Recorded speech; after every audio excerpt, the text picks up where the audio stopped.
எல்லாம் எடுக்கிறீங்க, ஆனால் வரதான் மாட்டேங்குது. லைவோட சரி, லைவோட முடிஞ்ச பிறகு நீங்கள் போட மாட்டேங்கிறீங்க, அதுக்கு முன்னாடி போட மாட்டேங்கிறீங்களா? அனைத்து ஊடக நண்பர்களுக்கும் பத்திரிகை நண்பர்களுக்கும் வணக்கம்.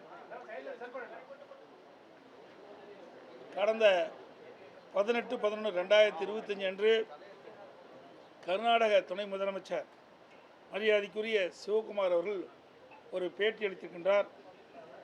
அந்த பேட்டியில் மேகதாது அணை கட்ட முழு வீழ்ச்சியில் பணி தொடங்கப்படும், புதிய விரிவான திட்ட அறிக்கை மத்திய நீர்வள ஆணையத்திடம் சமர்ப்பிக்கப்படும், மேகதாது திட்டத்திற்கு தனியாக தலைமை அலுவலகம் கட்டப்படும், மேகதாது அணை கட்டுமிடத்திலும் அலுவலகம் அமைக்க முடிவெடுத்துள்ளோம் என பேட்டியின் வாயிலாக தெரிவித்திருக்கின்றார்.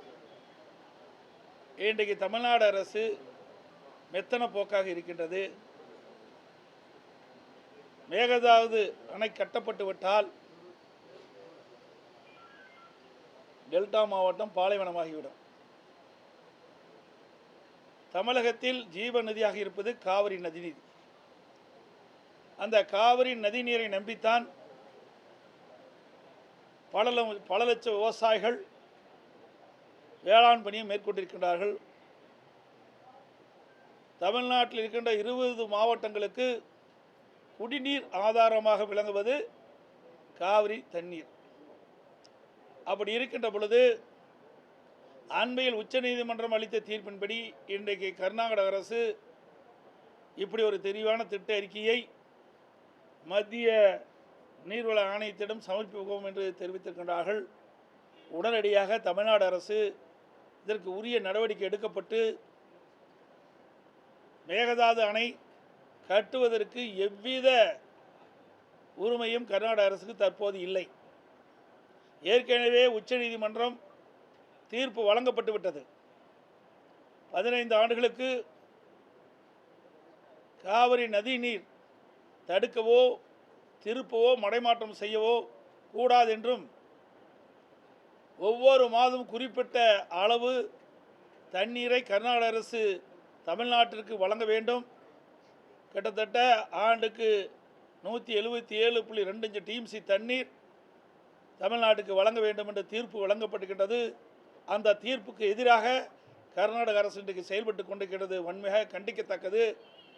இது குறித்து முதலமைச்சர் எந்த விளக்கும் அளிக்காமல் இருப்பது வருத்தம் அளிக்கின்றது. அதோடு இன்றைக்கு திராவிட முன்னேற்ற கழகம் இந்திய கூட்டணியோடு கூட்டணி அமைக்கப்பட்டிருக்கின்றது. அதில் காங்கிரசும் இடம்பெற்றிருக்கின்றது.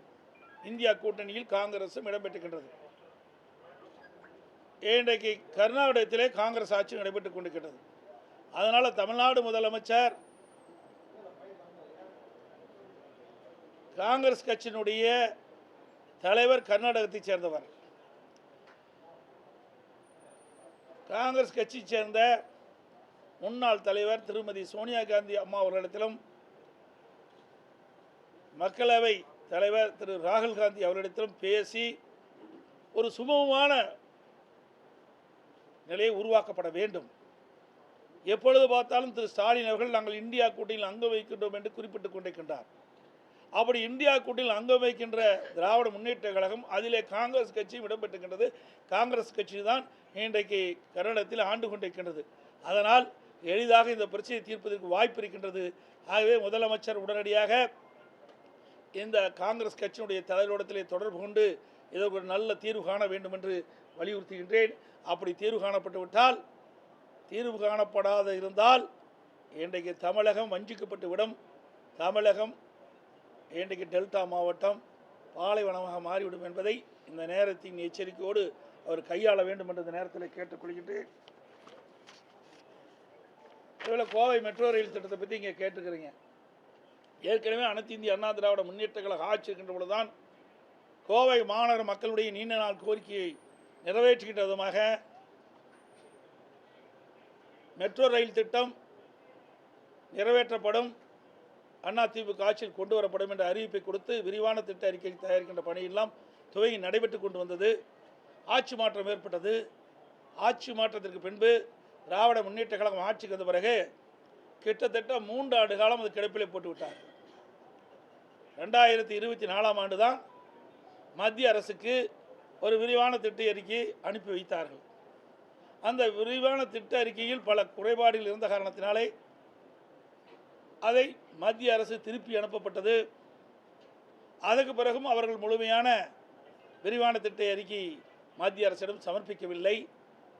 2011 மக்கள் தொகை கணக்கீட்டின்படி தமிழ்நாடு அரசு மெட்ரோ ரயில் திட்ட பணிக்கு விரிவான திட்ட அறிக்கை தயாரிக்கப்பட்டுகின்றது. இன்றைக்கு மெட்ரோ ரயில் திட்ட பணி ஒரு மாநகரத்துக்கு வர வேண்டும் என்று சொன்னால் சுமார் 20 லட்சம் மக்கள் தொகை கொண்ட மாநகரமாக இருக்க வேண்டும் என்று விதி உருவாக்கப்பட்டிருக்கின்றார்கள்.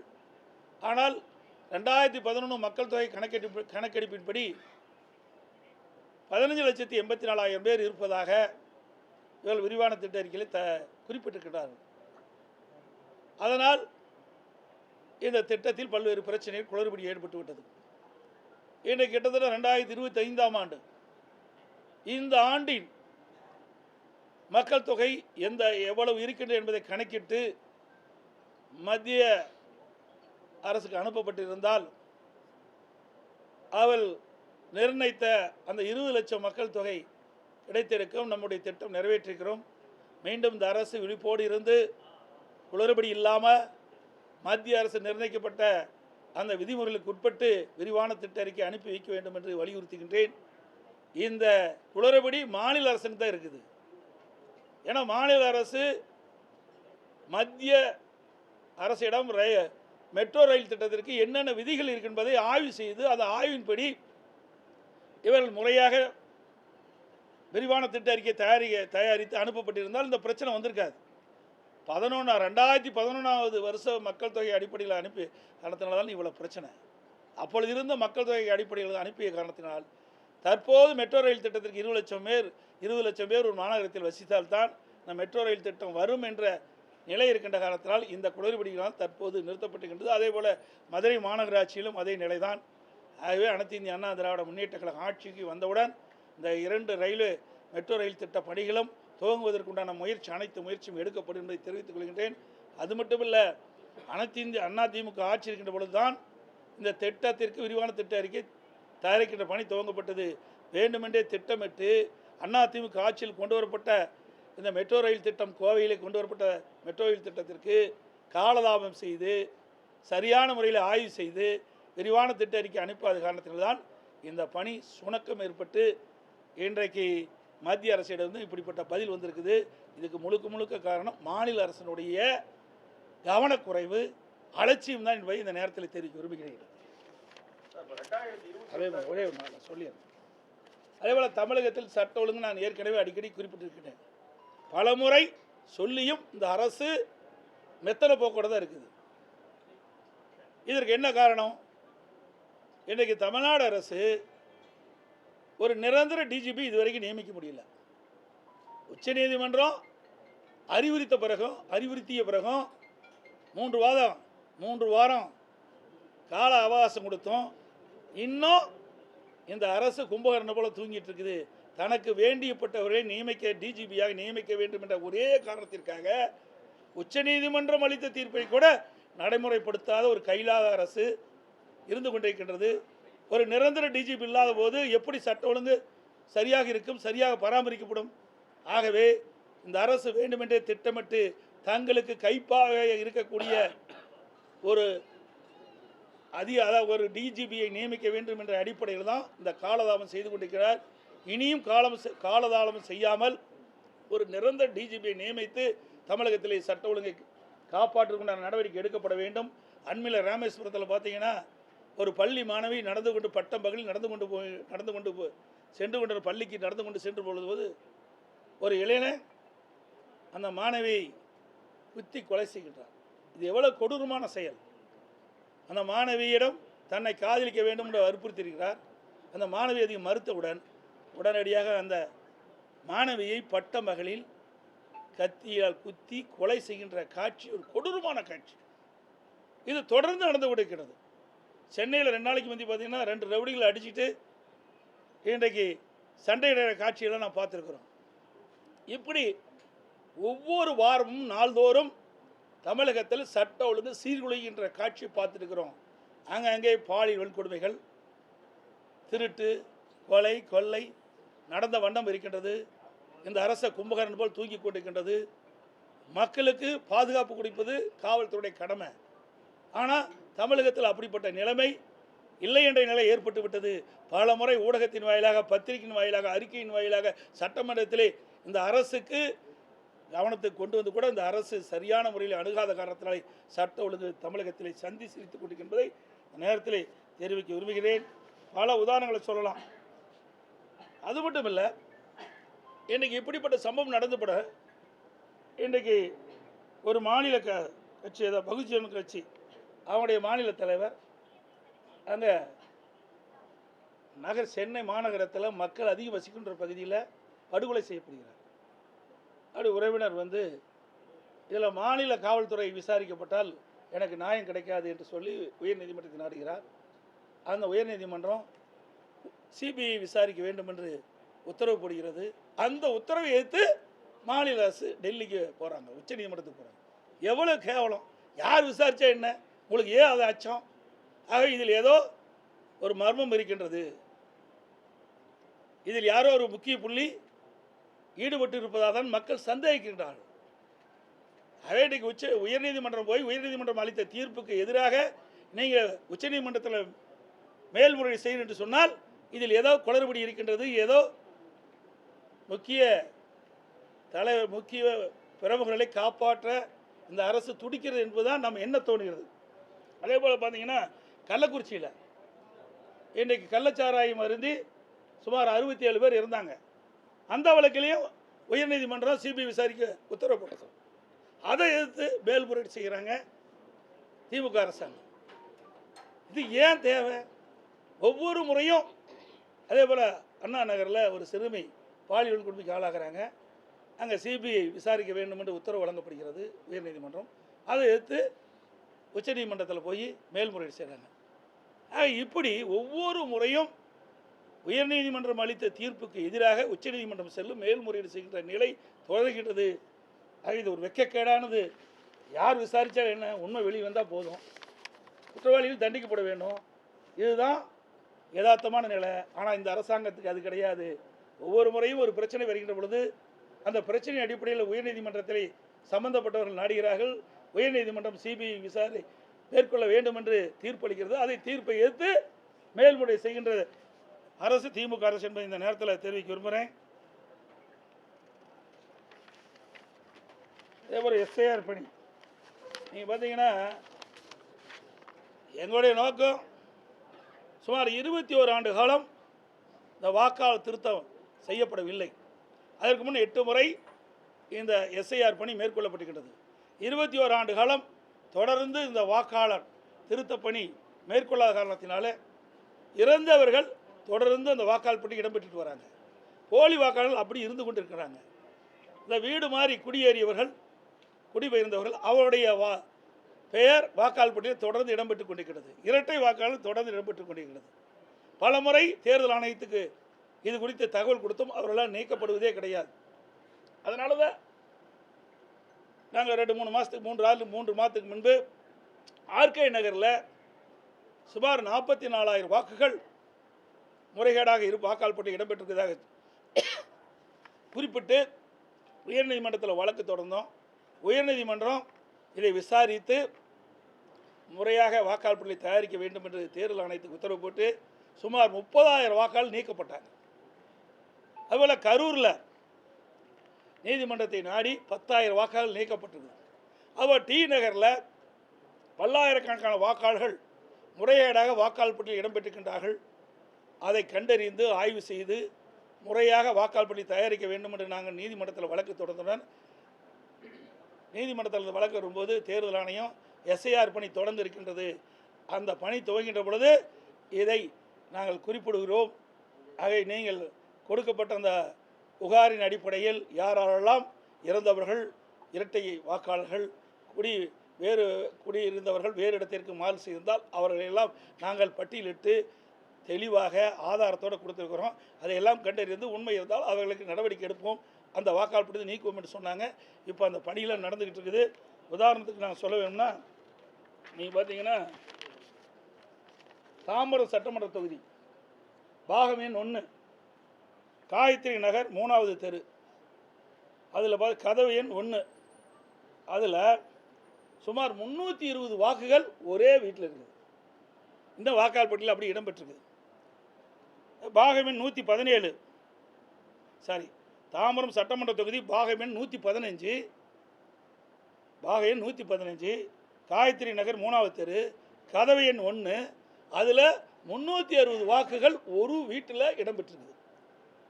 பாக எண் 117, அதே தாம்பரம் சட்டமன்ற தொகுதியில் பாக எண் 117, ரோஜா தோட்டம் 2வது தெரு, கதவு எண் 1, 150 வாக்குகள் இருக்குது. ரெண்டுலையுமே பார்த்தீங்கன்னா 510 வாக்குகள் இரண்டே வீட்டில் இருக்குது. இதையெல்லாம் களைய வேண்டும். ஒரு உண்மையான நேர்மையான வாக்காளர்கள் வாக்காளர் பற்றி இடம்பெற வேண்டும் என்ற அடிப்படையில் தான் இந்த எஸ்ஐஆர் பணியை நாங்கள் ஆதரிக்கிறோம்.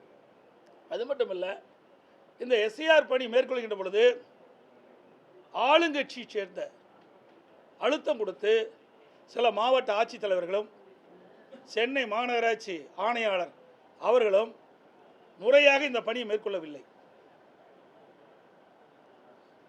இன்றைக்கு சென்னை மாநகராட்சியை பொறுத்த வரைக்கும் அங்கே இருக்கிற மாநகராட்சி கவுன்சில் இடத்துலையே கட்டுக்கட்டாக இந்த படிவத்தை வாக்காளர் சேர்க்கப்படுகின்ற படிவத்தை வழங்கிடுறாங்க. அதை எப்போ நேர்மையாக அந்த வாக்காளர் சேர்க்க முடியும்? அங்கே நேர்மையை எப்படி இந்த எஸ்ஐஆர் பணி மேற்கொள்ள முடியும்? இந்த பணி மேற்கொள்வதே போலி வாக்காளர் நீக்க வேண்டும், இரட்டை வாக்காளர் நீக்க வேண்டும், இறந்தவர்களை நீக்க வேண்டும், குடிபெயர்ந்தவர்களை நீக்க வேண்டும். அதுக்காகத்தான் ஒரு சரியான வாக்காளர் பட்டியலை இன்றைக்கு தேர்தல் ஆணையம் இன்றைக்கு வாக்காளர் பட்டியல் தயாரிக்க வேண்டும் என்ற அடிப்படையில் தான் இதை மேற்கொள்கிறாங்க.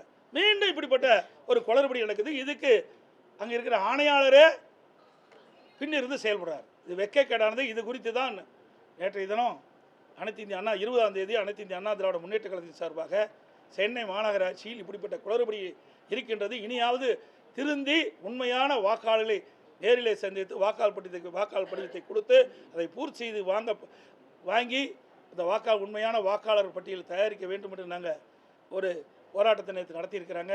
காஞ்சிபுரத்திலையும் நடத்தியிருக்கிறாங்க. பல இடத்துல நடக்க வேண்டிய சூழ்நிலைக்கு தள்ளப்பட்டுக்கிறோம்.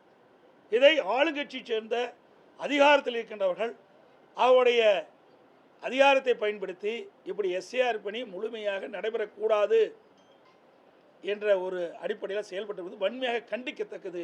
தேர்தல் ஆணையம் விழிப்போடு இருந்து இதற்கு உரிய நடவடிக்கை எடுக்கப்பட வேண்டும் என்று வலியுறுத்துகின்றேன். நிறைய இடங்கள்ல அந்த பாவமே போய் சென்றடையில கால அவகாசமே முடிய போகுது. இப்போ இதற்கு அதிமுக என்ன மாதிரியான நடவடிக்கை? நாங்கள் நேற்று தினம் போராட்டம் நடத்தணும். இதுக்கு உரியவர்கள் யார்? அங்கே மாவட்டம்னா மாவட்ட ஆட்சித்தலைவர், அந்தந்த மாநகராட்சினா அந்த ஆணையாளர், இவர்கள் தேர்தல் ஆணையத்தினுடைய அறிவுறுத்தப்படி இவர்கள் முறையாக செயல்பட வேண்டும். அதை வலியுறுத்தி தான் நேற்று சென்னை மாநகராட்சியில் போராட்டம் நடத்தினோம், காஞ்சிபுரத்தில் போராட்டம் நடத்தினோம். இப்படி பல இடத்துல இந்த தேர்தல் ஆணையம் முறையாக செயல்படுவதற்கு உண்டான நடவடிக்கை எடுக்கப்பட வேண்டும். இன்றைக்கு மாநில அரசு இன்றைக்கு ஆட்சி அதிகாரத்தில் இருக்கின்றவர்கள் அந்த அதிகாரிகளை மிரட்டி சரியான முறையில் எஸ்ஆர் பணி நடைபெறாத ஒரு தடுக்கின்ற காட்சி தமிழகத்தில் இருக்கின்றது. இதை தடுத்து நிறுத்தி தேர்தல் ஆணையம் விழிப்போடு இருந்து செயல்பட்டு உண்மையான வாக்காளர் பற்றி இடம்பெற செய்ய வேண்டும் என்பதுதான் எங்களுடைய கருத்து. பல கட்சிகள் நெல் ஈரப்பத அளவு உயர்த்தணும்னு கோரிக்கை வச்சிருந்தீங்க, ஆனால் அது மத்திய அரசு இப்போ நிராகரிச்சிருக்கு. அதேவில் முறை, அதாவது இன்னும் எனக்கு முழு விவரம் தெரியாத நான் பதில் சொல்ல முடியாது. ஏன்னா என்ன காரணத்தை காட்டி இவர்கள் நிராகரித்தால் என்ற விளக்கம் இதுவரைக்கும் அறிவிக்கல. ஒரு நிராகரிக்கிறார் என்று சொன்னால் அதுக்கு சில காரணங்கள் இருக்கும். அந்த காரணங்கள் வெளிப்படலையே, அது வெளியில் வந்தால் தான் அதுக்கு கருத்து சொல்ல முடியும். எங்களை பொறுத்த வரைக்கும் நாங்கள் ஏற்கனவே நான் தொலைக்காட்சியின் வாயிலாக வலியுறுத்தி சொல்லியிருக்கின்றேன், ஊடகத்தின் வாயிலாக வலியுறுத்தி சொல்லியிருக்கின்றேன். ஆகவே பாதிக்கப்பட்ட விவசாயிகளுக்கு நிவாரணம் வழங்கப்பட வேண்டும். தொடர் மழையின் காரணமாக நெல்மணிகள்லாம் நனைந்து ஈரம் ஏற்பட்டிருக்கிறது. இதையெல்லாம் கணக்கிட்டு மத்திய அரசோட நடவடிக்கை எடுக்க வேண்டும் என்று நான் ஏற்கனவே வலியுறுத்தினேன். ஆனால் இந்த அரசாங்கம் மழை வரும்னு நல்லா தெரியும். இந்திய வானிலை மையம் தெளிவாக சொல்லியிருக்குது. உடனே என்ன பண்ணியிருக்கணும்? வேகமாக துரிதமாக விவசாயிகள் அறுவடை செய்து கொண்டு வரப்பட்ட நெல் மூட்டைகளை உடனுக்குடன் இவர்கள் கொள்முதல் செய்யப்பட்டிருந்தால் விவசாயிகள் இந்த பாதிக்கப்பட்டிருப்பாங்க. இன்றைக்கி 15 நாள் கொள்முதலை நிறுத்திட்டாங்க. அப்படி 15 நாள் கொள்முதலை நிறுத்திய காரணத்தினால் விவசாயிகள் கொண்டு வரப்பட்ட அந்த நெல்மணிகள்லாம் முளைத்து இன்றைக்கு பாதிக்கப்பட்டிருக்கிறாங்க. ஆகவே ஒவ்வொரு ஆண்டும் இந்த அரசாங்கம் வந்த பிறகு இப்படிப்பட்ட ஒரு அவல நிலைக்கு விவசாயிகள் தள்ளப்பட்டு என்பது ஒரு சோதனையான வேதனையான என்பதை இந்த வேதனை அளிக்கிறது என்பதை இந்த நேரத்தில் தெரிவிக்கிறேன். ஏன்னா விவசாயிகள் என்பது நானும் ஒரு விவசாயி இருக்கின்ற காரணத்தால் விவசாயிகள் படுகின்ற துன்பம் கடுமையானது. விவசாயிகள் உற்பத்தி செய்யப்பட்ட அந்த நெல்லை விற்பனை செஞ்சு தான் அவருடைய வாழ்க்கையை தொடர்ந்து நடத்த முடிய ஒரு சூழ்நிலை இருக்கின்றது. வாழ்வாதாரமே இந்த நெல்லை நம்பித்தான் இருக்கின்றார்கள். ஆகவே இந்த மத்திய அரசு மீண்டும் பரிசீலிக்க வேண்டும். இது எந்த அடிப்படையில் நிராகரித்தார் என்ற விளக்கம் எங்களுக்கு கிடைக்கவில்லை. அந்த விளக்கம் கிடைச்சபோது தெளிவாக நான் குறிப்பிட்டேன். எஸ்ஐஆரை பொறுத்தவரை பணிச்சுமை அப்படின்னு சொல்லி அந்த பணியில் ஈடுபட்டிருக்க அங்கன்வாடி முதல் கொண்டு அந்த வருவாய்த்துறையினர் வந்து போராட்டத்தில் ஈடுபடுறாங்க, புறக்கணிப்பு பணியில ஈடுபடுறாங்க. எங்க எல்லாம் வந்து சொல்றதை கேளுங்க. பணி யார் மேற்கொள்வது? நீங்கள் நானும் மேற்கொள்ள முடியும். அதாவது எஸ்ஐஆர் பணி என்பது யார் மேற்கொள்வது? யாரோ ஒருத்தர் மேற்கொண்டு தான் ஆகணும். இந்த பணி யார் செய்வது? இந்தியா முழுவதும் நடக்குது, நம்ம தமிழ்நாட்டு மட்டும் நடக்குதுல்ல, பல மாநிலத்தில் நடக்குது. இதுக்கு சம்மந்தப்பட்ட அலுவலர்கள் வைத்து தான் எஸ்ஐஆர் பணி மேற்கொள்ள முடியும். இது தனியாக ஒரு ஏஜென்சி வைக்க முடியாது. ஆக அந்த அரசு அலுவலர்கள் அர்ப்பணிப்புணர்வோடு செயல்படணும். எங்கள் நாட்டுக்கு சுதந்திரம் வாங்குறதுல எவ்வளோ தன்னை உயிரெல்லாம் பொருட்படுத்த நாட்டுக்கு சுதந்திரம் வாங்கி கொடுத்தாங்க. ஏங்க இந்த வாக்காளர் பட்டியல் தயாரிக்கிறது கூட ஒருத்தர் வந்து முன் வரலைன்னா அப்புறம் நாடு எப்படிங்க வளரும்? அதாவது இதை இதை அவர்களை விட்டால் சுதந்திரமாக விட்டால் அவர்கள் செயல்படுவாங்க. புரியுதுங்களா? அவர்களை சுதந்திரமாக செயல்பட விட்டால் அரசு அலுவலர்கள் இந்த பிஎல்ஓ அவர்கள் சரியான முறையில் செயல்படுவதற்கு தயாராக இருக்கிறாங்க. ஆனால் அரசாங்கத்தினுடைய அழுத்தத்தின் காரணமாக இப்படிப்பட்ட நிலைமையெல்லாம் அவர்களுக்கு ஏற்படுகின்றது. அதிமுகவில் நவீன தீண்டாமை கடைபிடிக்கப்படுறதா? இப்ப சமீபத்தில் அரூர்ல ஒரு சம்பவம் நடந்தது. கீழே உட்கார வச்சுட்டாங்க, பட்டியலின எம்எல்ஏவை கீழே உட்கார வச்சுட்டாங்க அப்படிங்கிற மாதிரி அரூர்ல சமூக வலைதளத்தில் இப்போ பரவிட்டு இருக்கு. தெரியல, நான் அதை பார்த்து அப்படி இல்லை. எங்களதெல்லாம் கிடையாது. எங்களதெல்லாம் வந்து ஜாதிக்கும் மாத்திரைக்கும் அப்பாற்பட்ட கட்சி. புரியுதுங்களா? அம்மா இருக்கின்ற பொழுது திரு தனபால் அவர்களை உயர்ந்த இடத்துல அமர வச்சு அத்தனை எம்எல்ஏ நாங்கள் மட்டும் இல்லை, ஆளுங்கட்சியில் எதிர்கட்சி கூட சட்டப்பேரவை தலைவர் சட்டப்பேரவைக்கு நுழைந்தவுடன் அந்த ஆசனத்தில் அமர்ந்தவுடன் எழுந்து நின்று மரியாதை செலுத்தக்கூடிய அளவிற்கு எங்களுடைய அதிமுக அரசு அதிமுக கட்சி பட்டியலின மக்களுக்கு உரிய மரியாதை வழங்கிய கட்சி அதிமுக கட்சி.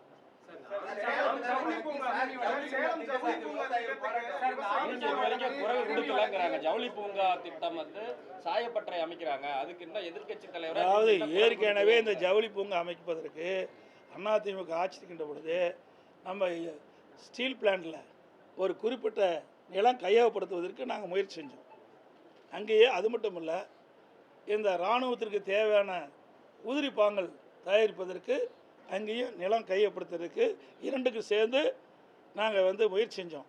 மத்திய அரசுக்கு எழுதி அனுப்பிச்சோம். சுமார் 1500 ஏக்கர் இந்த ஸ்டீல் பிளான்ட்டுக்கு உள்ளே இருக்கின்ற நிலம் காலியாக இருக்கின்றது, பயன்படுத்தாமல் இருக்கின்றது.